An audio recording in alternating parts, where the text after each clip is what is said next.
What's up, everybody? My name is Eric, I'm that one guy, and today we're unboxing and installing the Incognito quick mount solo saddlebag, right side only. This is the 15-liter medium-sized saddlebag for my BMW R12. Comes with a key to lock the bag to the mount. It has this roll top design with the plastic buckle at the top. Seems pretty good quality. And here's the mounting hardware that goes directly onto the motorcycle. This label here says it's made out of mild steel, and I believe it mentioned that it was made in Pakistan, which is really not a big deal. It's going to reduce costs, which means you're getting savings, which makes this bag really affordable. And look at the mounting hardware here. We've got some spacers, washers, and then two different lengths of M8 mounting bolts, which will fit exactly to the specifications of your R12. Now we've also got these straps. These are extra straps that you can attach to the sides of the bag. After installing everything and just trying to find where I might use these, I'm pretty sure these are just going to go right back in that bag and I won't use them again. I'm mostly interested in just the bag as a place to carry things when I ride, and won't really be using it off the bike. Now I've got this little padded storage area that has a Velcro closure strap. It stuffs right back into the bag pretty easily. I did it a few times, and by the third time I did it, it goes in really quickly. And then again, you just roll the top up like you would a roll top bag and snap the enclosure, and the bag closes really easily in front. It has this kind of cool metal clasp design here in the front. This is a hard plastic here in the back, and all this mounting hardware is plastic, as well as the mounting pieces in front of the metal mounting bracket. Those are plastic.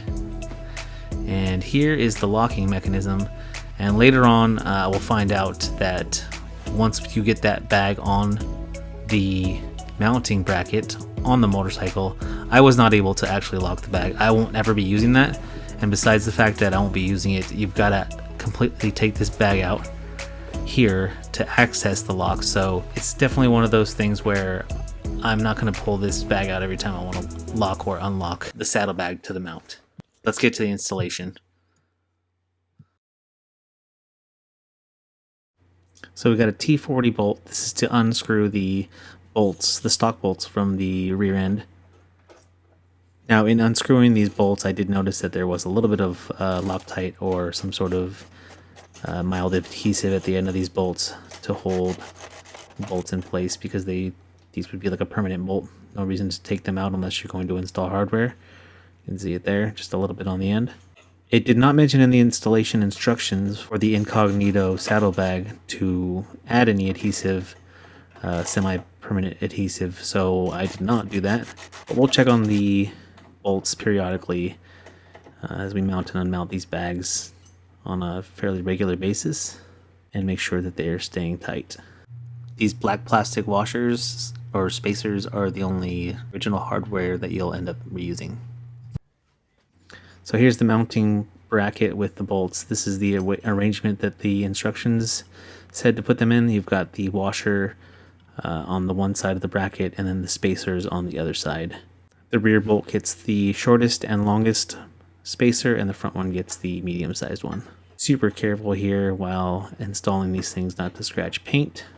Now I know you're supposed to use a metric socket for this, but the 5.5 and 6 metric socket that I had did not fit exactly, and the 7/32 was the one that fit the best.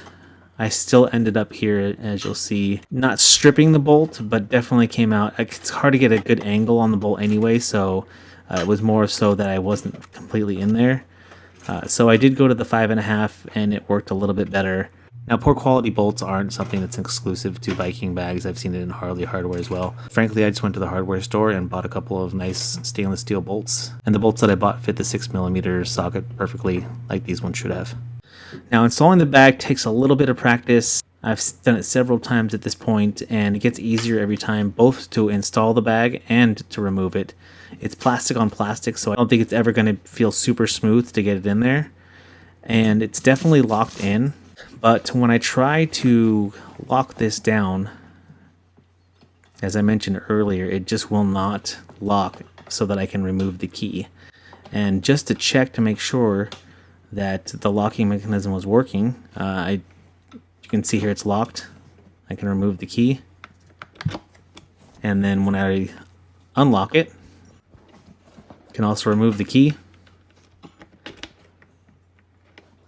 But when I try to do all of this on the bag, it will not stay locked. So, like I said before, I'm not going to lock this bag to the bike, so it's not a big deal. It's just that it's kind of a bummer that you've got this locking mechanism that doesn't actually work. Now there's this little dent on top. This is made out of canvas and leather, but I do think that there's some sort of plastic inside here and it's dented on the top. You can't really see it from a lot of angles, but it still bugs me that it came this way. Again, this is excellent bang for the buck. You're getting a canvas and leather saddlebag for under $200, so really I can't complain. It's just that I kind of wish that a brand new bag would arrive in perfect condition. Let's take some glamour shots. So my early thoughts and impressions is that it's a decent bag, and for a person like me who just uses my saddlebags on shorter trips, this was really for me kind of the best choice.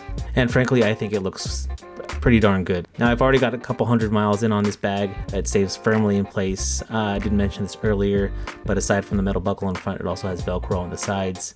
So if I had to give this bag a rating out of 5 stars, I would probably give it 4.5 stars out of 5, especially when you consider that $150 is probably just going to buy you the mounting hardware for most other brands.